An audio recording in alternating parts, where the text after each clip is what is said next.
Ngani na maipamati ang pagpadaba bako sa nasa tawo, kundi pati naman sa rekursos naturales ngunya na Valentine's Day. Kasudma, sarabay na nagtaranom sa pigkondusir na tree planting activity sa Barangay San Andres, Santo Domingo, Albay, unpersonized kang Santo Domingo Municipal Police Station, Santo Domingo Fire Station, BJMP Santo Domingo, asin ang lokal na gobyerno. Total na 200 na pananom na butong asin nara ang naitanom kang Puwersas Armadas asin kang LGU. Sigon kay Justin Balingbing, an pamayo kang Municipal Environmental and Natural Resources Office of Santo Domingo.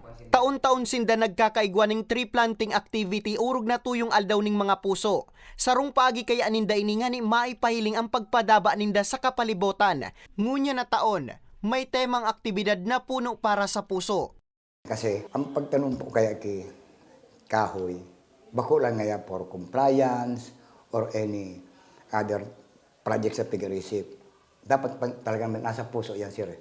Kasi nagtanong ko niyan, bako lang para sa mo yan. Nagtanong ko yan for the future.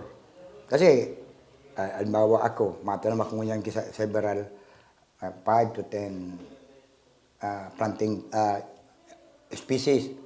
Bako para sa kuya yan eh. Para sa next generation. Pigtungkusan man ni Balingbing ang importansya kan siring na aktibidad. Urog na ngunya na naglalangkaw ang kaso ng illegal logging sa sendang banwaan kung saing kadakol ng mga puning kahoy ang nadistroso.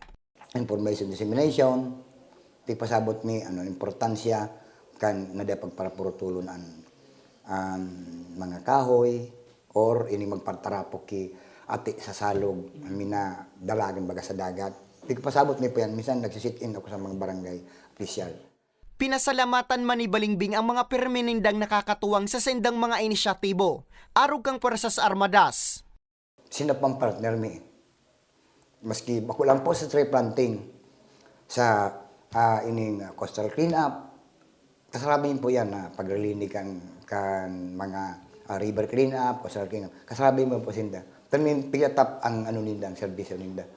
Minsan nga ni kung mga bi-quarterly, sinda mismo nagkaparandom sa muna.